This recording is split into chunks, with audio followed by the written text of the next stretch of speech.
Hello મિત્રો, હું છું રાવલ સાગર. આપ સૌનું સ્વાગત કરું છું મારી યુટ્યુબ ચેનલમાં. આજના આપણા લેક્ચરમાં આપણે કોફેક્ટર ઓફ ડિટર્મિનન્ટ અને એને રિલેટેડ જે એક્ઝામ્પલ છે એની વાત કરવાના છીએ, બરોબર. પ્રીવિયસ લેક્ચરમાં આપણે થર્ડ ઓર્ડર ડિટર્મિનન્ટ જોયો હતો, ત્યારબાદ આપણે માઇનર્સ ઓફ ડિટર્મિનન્ટ જોયો હતો, minors of element of determinant પણ જોયો હતો. હવે આજના લેક્ચરમાં આપણે કોફેક્ટરની વાત કરશું. તો સૌપ્રથમ એની ડેફિનેશન એવી રીતના છે કે if we multiply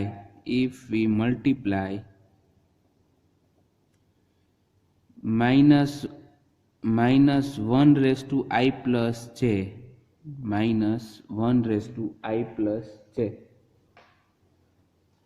if we multiply minus 1 raised to I plus j to the minor of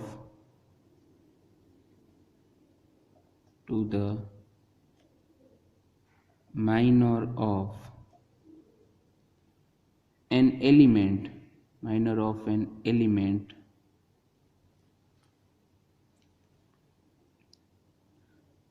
where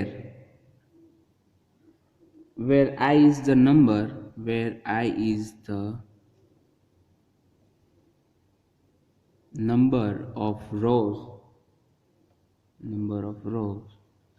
and j is the number of column containing the element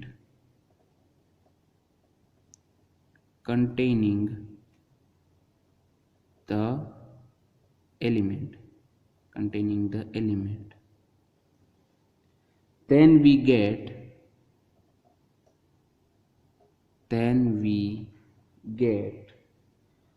the cofactor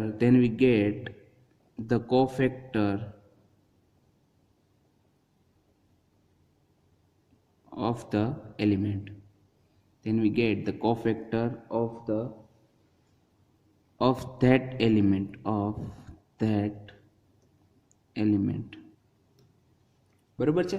તો ડેફિનેશન આ ઇંગ્લિશમાં હવે ગુજરાતીમાં કહું તો if we multiply -1 raise to I plus J to the minor of an element, જો આપણે કોઈ ઘટક, હવે નિશ્ચયકની અંદર જે ઘટક છે, હવે પ્રીવિયસ લેક્ચરમાં આપણે માઇનોરની વાત કરી હતી, બરોબર છે. ઘટકના માઇનોર કઈ રીતના ફાઇન્ડ, અથવા તો ઉપનિશ્ચયક ઘટકનો જે ઉપનિશ્ચયક મળે છે એને આપણે -1 રેઝ ટુ I પ્લસ જે વડે મલ્ટીપ્લાય કરીએ, કે જ્યાં I શું છે, I is the number of row and j is the number of column, કે જ્યાં I જે છે એ આપણે જે એલિમેન્ટનો કોફેક્ટર ફાઇન્ડ કરવો છે એ કઈ હારમાં રહેલો છે એ, અને જે શું દર્શાવે છે કે એ એલિમેન્ટ કઈ કોલમ એટલે કે સ્તંભમાં રહેલો છે એ દર્શાવે, બરોબર છે.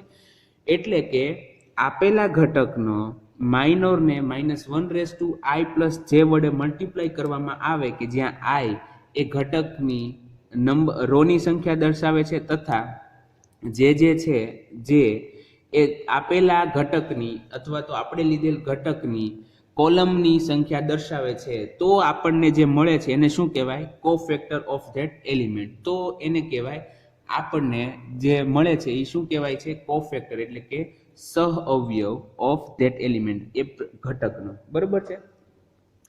હવે સપોઝ કે અહીંયા હું ડી લઈ લઉં, ડી ડિટર્મિનન્ટ, બરોબર છે, કે લેટ ડી ઇક્વલ ટુ, હવે ડી હું આવી રીતના લઉં છું, A1 B1 C1 A2 B2 C2 A3 B3 C3, બરોબર છે.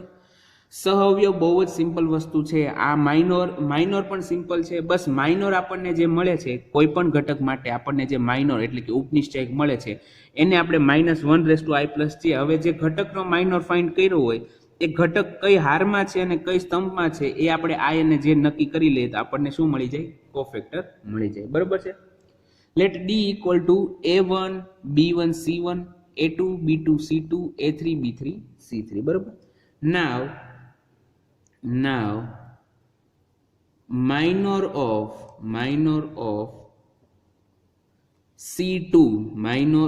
C2 is minor of C2. હવે માઇનોર ઓફ C2 નો ઉપનિશ્ચાયક મેળવવો હોય તો આપણે શું કરવાનું કે C2 જે હારમાં છે એ હારને કાઢી નાખીએ અને C2 જે સ્તંભમાં છે એ સ્તંભને કાઢી નાખીએ અથવા તો એને હાઈડ કરી દઈએ.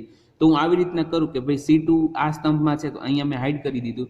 ત્યારબાદ એને A2 વાળો જે એલિમેન્ટ છે એને હું હાઈડ કરી દઉં તો મને શું વધશે તો A1 B1 A3 B3 બરોબર. નાવ માઇનોર ઓફ C2 ઇઝ શું થઈ જશે A1 B1 A3 B3 બરોબર છે. આ આપણને મળી ગયો છે. નાવ મલ્ટીપ્લાઈંગ હવે આપણે શું કરશું -1 i + j વડે મલ્ટીપ્લાય કરવાના છે એની ડિટેલ કે નાવ મલ્ટીપ્લાઈંગ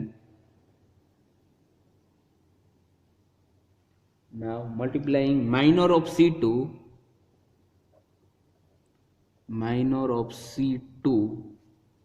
બાય -1 શું આવે i + j આવે કે જે i શું દેખાડે કે C2 જે હારમાં છે એ હારની સંખ્યા વત્તા C2 જે સ્તંભમાં છે એ સ્તંભની સંખ્યા. તો અહીંયા જુઓ -1 C2 જે છે અહીંયા છે બરોબર છે. C2 કઈ હારમાં છે તો કે સેકન્ડ હારમાં છે. હારની સંખ્યા કઈ છે સેકન્ડ છે. તો આપણે કરશું -1/2 પ્લસ C2 કયા સ્તંભમાં છે કઈ કોલમમાં છે તો કે થર્ડ કોલમમાં છે. અહીંયા લખીએ 3 બરોબર. તો અહીંયા થશે 3 બરોબર છે. we get now multiplying minor of C2 by -1/2 + 3. જો આપણે શું કર્યું તો કે C2 જે હારમાં છે એ વત્તા જે સ્તંભમાં છે એનો સરવાળો કર્યો અને એને શું કર્યું -1 ની પાવર કર્યો બરોબર. we get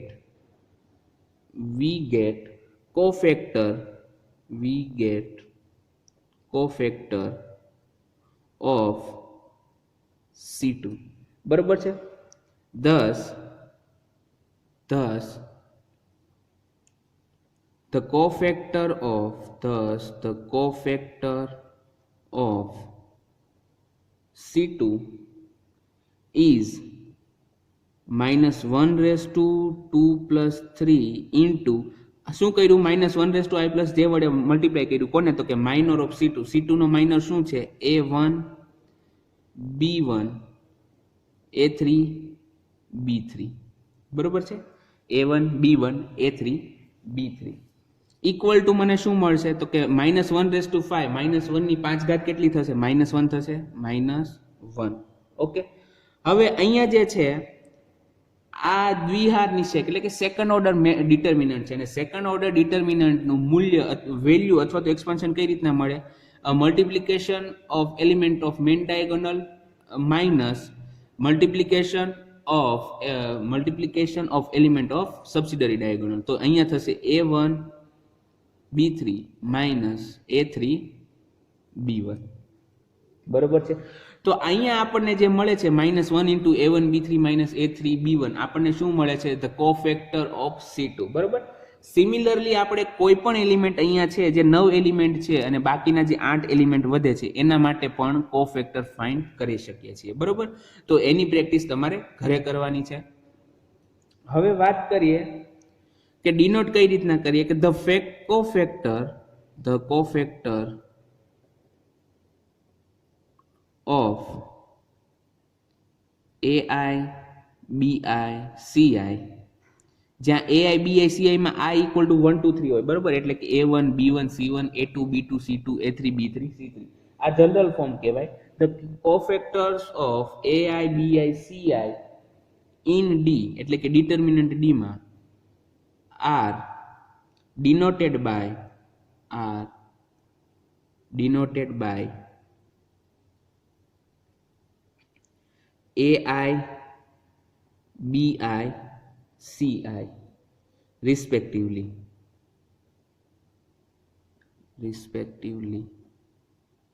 where I = 1 2 3 I = 1 2 3 એટલે કે આપેલ શ્રેણી આપેલ નિશ્ચયકની અંદર કોફેક્ટર્સ કઈ રીતના દેખાડે. ધારો કે અહીંયા હું A1 નો કોફેક્ટર્સ લેતો તો હું એને કેપિટલ A1 વડે દર્શાવીશ.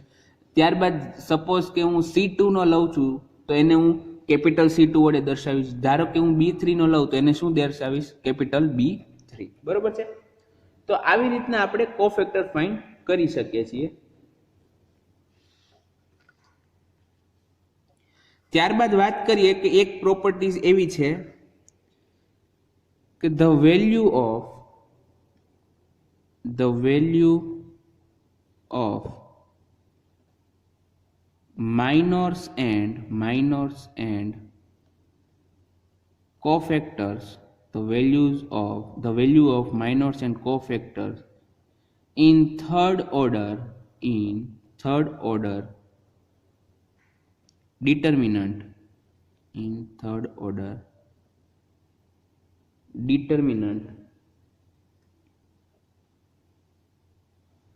are same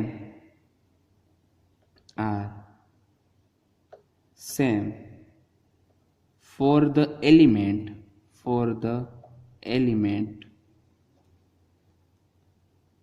which is on the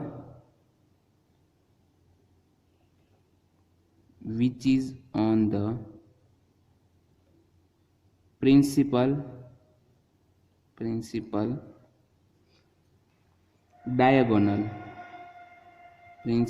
diagonal and subsidiary diagonal. બરોબર છે. એટલે કે જે એલિમેન્ટ છે, કોઈ પણ જે ઘટક છે શેની અંદર ડિટર્મિનન્ટ નિશ્ચાયકની અંદર એના માઇનોર ઉપનિશ્ચાયક અને સહ અવયવનું મૂલ્ય સરખું ક્યારે મળશે કે જ્યારે એ એલિમેન્ટ આપણે લીધેલો એલિમેન્ટ એ પ્રિન્સિપલ ડાયાગોનલ અથવા તો સબસિડરી ડાયાગોનલમાં હશે. એટલે કે અહીંયા જોવો તો કે A1 B2 C3 છે તો એ ક્યાં છે તો કે મેઇન ડાયાગોનલ પર છે. ઓકે, તો મેઇન ડાયાગોનલ માટે એના માઇનોર્સનું મૂલ્ય કેટલું થશે કોફેક્ટર જેટલું. બરોબર, એટલે કે ઉપનિશ્ચાયક અને સહ અવયવનું મૂલ્ય સરખું થશે. સિમિલરલી C1 B2 A3 કોના પર છે તો કે સબસિડરી ડાયાગોનલ પર. તો સબસિડિયરી ડાયાગોનલ પર રહેલા એલિમેન્ટનું મૂલ્ય એલિમેન્ટના માઇનોર્સ અને કોફેક્ટરનું મૂલ્ય પણ કેવું થાય છે સેમ થાય છે. બરોબર છે. ત્યારબાદ આપણે વાત કરીએ કે હવે ઉપનિશ્ચાયક એટલે કે માઇનોર્સ અને કોફેક્ટર વડે જે ડિટર્મિનન્ટ બને છે એની વાત કરીએ. તો સૌપ્રથમ determinant of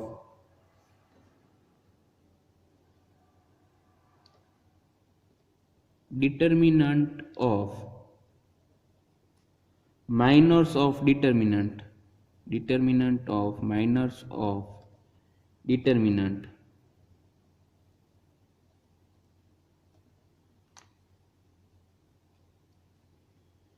A1 B1 C1 A2 B2 C2 A3 B3 C3 is equal to કેટલું થશે તો કે માઇનરમાં કેવું હોય તો કે A1 નો જે કોફેક્ટર માઇનોર છે શેના દ્વારા A1 દ્વારા. તો A1 B1 C1 A2 B2 C2 A3 B3 C3. બરોબર છે. તો આ જે મળે છે એને શું કહેવાય તો કે માઇનોર્સ દ્વારા બનતા નિશ્ચાયક છે. બરોબર છે. ઉપનિશ્ચાયક દ્વારા જે નિશ્ચાયક બને એને કેવો કહેવાય તો કે માઇનોર્સ દ્વારા બનતો નિશ્ચાયક છે. And similarly and determinant of cofactors of determinant A1 B1 C1 A2 B2 C2 A3 B3 C3 equal two શું મળશે એટલે કે જે સહ અવયવ દ્વારા જે નિશ્ચાયક બને છે એ કેવો બનશે. હવે જુઓ તો માઇનોર જે છે માઇનોર અને કોફેક્ટરનું મૂલ્ય મેઇન ડાયાગોનલ અને સબસિડરી ડાયાગોનલ માટે સેમ આવે છે. બરોબર છે. તો અહીંયા આપણને મળશે A1 ત્યારબાદ B2 નું મૂલ્ય સેમ રહેશે તો એની માટે પણ B2 અને અહીંયા મળી જશે C3. સિમિલરલી અહીંયા આપણને C1 મળે છે અને અહીંયા A3 મળે છે. હવે એટલા જે કોફેક્ટર છે એ કેવા હોય છે માઇનોર બરાબર, બાકી બધાનું નેગેટિવ સાઇન થઈ જાય. તો અહીંયા શું વધે છે B2 તો માઇનસ B2, અહીંયા માઇનસ A2 માઇનસ C2 અને અહીંયા આવશે માઇનસ B3. બરોબર છે. A1 minus B1 C1 minus A2 B2 minus C2 A3 minus B3 C3. તો આ જે નિશ્ચયક મળ્યા છે આપણને કોના નિશ્ચયક મળ્યા છે? તો કે માઇનોર્સ અને કોફેક્ટર દ્વારા જે નિશ્ચયક મળે છે એ મળ્યા છે. હવે આપણે વાત કરીએ આના એક્ઝામ્પલની કે આપણને નિશ્ચયક દીધો હોય અને એના એવું કીધું હોય કે એલિમેન્ટના કોફેક્ટર ફાઇન્ડ કરવાના છે. તો આપણી પાસે એક્ઝામ્પલ એવો છે,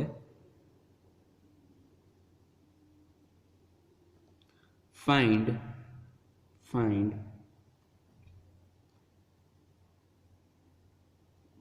cofactor of each element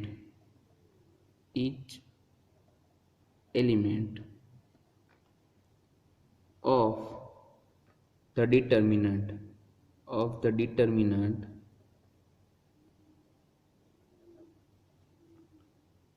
અને ડિટર્મિનન્ટ આપણને દીધો છે 5 4 6 3 -3 1 -1 0 2. બરોબર છે. તો આપણને જે અહીંયા ડિટર્મિનન્ટ દીધો છે એના પ્રત્યેક ઘટકોનું આપણે શું ફાઇન્ડ કરવાનું છે? કોફેક્ટર એટલે કે સહઅવયવ ફાઇન્ડ કરવાનો છે. તો હમણાં જ આપણે જોયું કે માઇનોર્સ જે મળે છે એને -1/i+ જે વડે મલ્ટીપ્લાય કરી દઈએ તો આપણને શું મળી જાય? કોફેક્ટર મળી જાય. તો સોલ્યુશનની વાત કરીએ તો solution here given determinant is, સૌપ્રથમ આપેલો ડિટર્મિનન્ટ શું છે? નિશ્ચયક હિયર ગિવન ડિટર્મિનન્ટ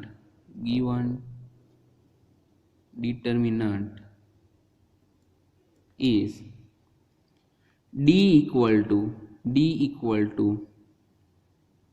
5 4 6 3 -3 1 -1 0 2. બરોબર છે. હવે આપણે કોફેક્ટર ફાઇન્ડ કરીએ તો આપણે એવું કરીએ કે આ જે ઘટકો છે એને અત્યારે ધારો કે એવું કહી દઉં કે આ છે A1 છે, A1 આ B1 આ C1 આ A2 આ B2 આ C2 A3 B3 C3. બરોબર છે. હવે આપણે શું કરતા હતા તો કે જે A1 છે એના કોફેક્ટરને કેપિટલ A1 દ્વારા દર્શાવીએ. બરોબર છે. તો A1 ઇક્વલ ટુ શું મળે? Cofactor of A1. હવે A1 બરાબર કેટલા છે? 5 છે. કેપિટલ A1 બરાબર શું છે? તો કે 5 નો સહઅવયવ. 5 નો સહઅવયવ એટલે કે -1/. હવે 5 જે છે કઈ હારમાં છે? તો કે પ્રથમ હારમાં છે. કઈ સ્તંભમાં છે? તો પ્રથમ સ્તંભમાં છે. તો આપણે 1 + 1 કરશું અને ઇન્ટુમાં શું કરશું? તો કે 5 નો માઇનોર લખશું એટલે કે માઇનોર ઓફ 5. માઇનોર ઓફ 5 શું થશે? તો કે 5 જે હારમાં છે એને ઢાંકી દઈએ, 5 જે સ્તંભમાં છે એને ઢાંકી દઈએ. બાકી શું વધે છે? તો કે -3 0 1 અને 2. તો એ નિશ્ચયક લખી નાખીએ -3 0 1 2. બરોબર. તો ઇક્વલ ટુ શું આવશે? -1 1 + 1 2 -1 નો સ્ક્વેર 1 થઈ જશે. તો એની લખવાની જરૂર નથી.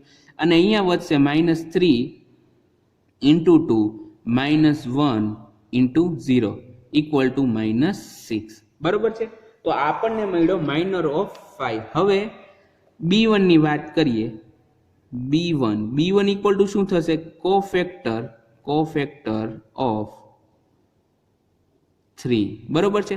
તો ઇક્વલ ટુ -1/. હવે 3 જે છે 3 કઈ હારમાં છે? તો કે ફર્સ્ટ હારમાં છે તો 1.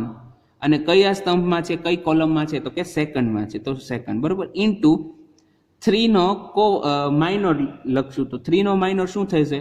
4062. 4062. બરોબર. ઇક્વલ ટુ -1 નો ક્યુબ -1 ઇન્ટુ 4 × 2 8. 8 - 0 0 અહીંયા આવી જશે અને -8 આવશે. બરોબર છે. આપણને B2 નો શું મળશે? 4 × 2 8 અને 6 × 0 0. બરોબર છે. ત્યારબાદ આપણે આ B1 નો હતો. B1 ઇક્વલ ટુ આપણને મળે છે -8. ત્યારબાદ વાત કરીએ આપણે ત્યારબાદ આપણે વાત કરીએ કે C1 ઇક્વલ ટુ શું થશે તો કોફેક્ટર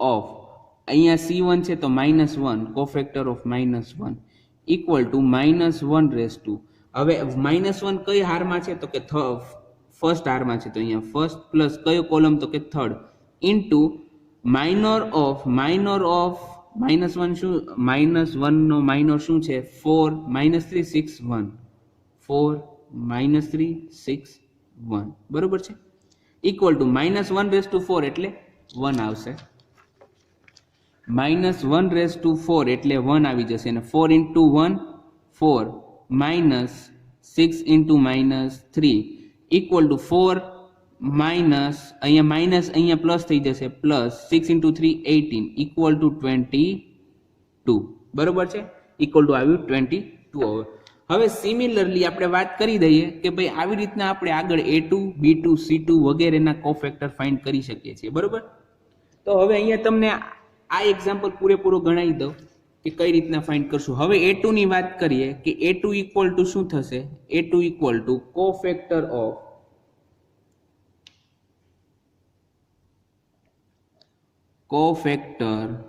ઓફ હવે આની અંદર જોઈએ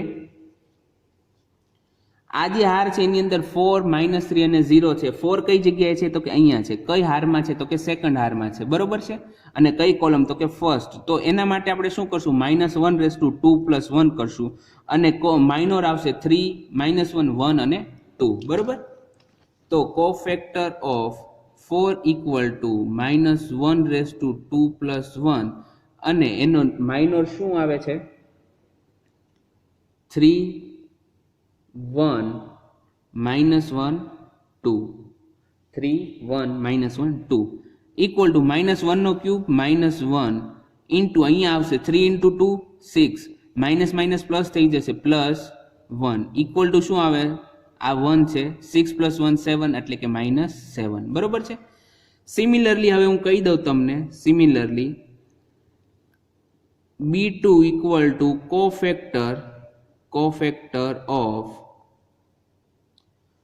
કોફેક્ટર ઓફ -3 ઇક્વલ ટુ શું આવશે તો કે -3 કઈ હારમાં છે સેકન્ડ કઈ કોલમ તો કે સેકન્ડ તો અહીંયા આવશે 4 ઇન્ટુ એનો માઇનોર શું મળશે આપણે -3 નો 5 -1 6 2 equal to -1 1 5 into 10 10 minus plus 6 10 plus 6 equal to 16 બરોબર ત્યારબાદ C2 કોફેક્ટર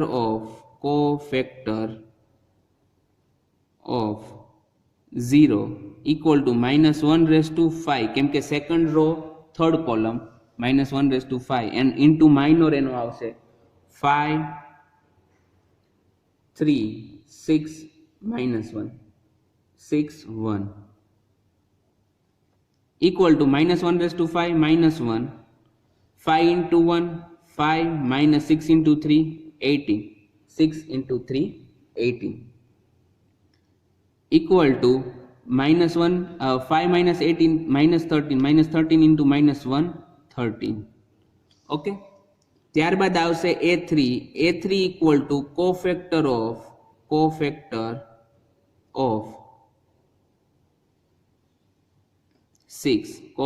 ઓફ 6 તો -1 હાર કઈ છે થર્ડ અને column first okay into 3 -3 -1 0 equal to -1/4 1 3 into 0 0 -3 into -1 -3 અને આગળ કેવા આવશે 0 -3 -1 ઇક્વલ ટુ -3 ત્યારબાદ આવશે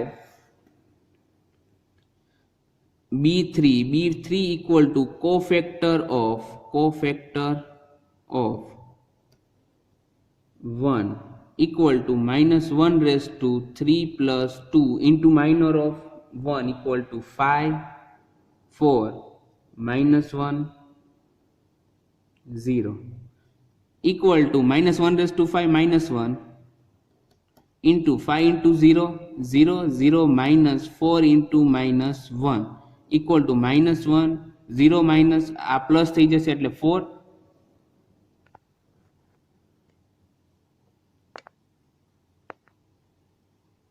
0 માઇનસ અહીંયા પ્લસ થઈ જશે એટલે કે અહીંયા આવશે 4 ઇક્વલ ટુ -4 બરોબર છે। ત્યારબાદ વાત કરીએ કે C3 equal to cofactor of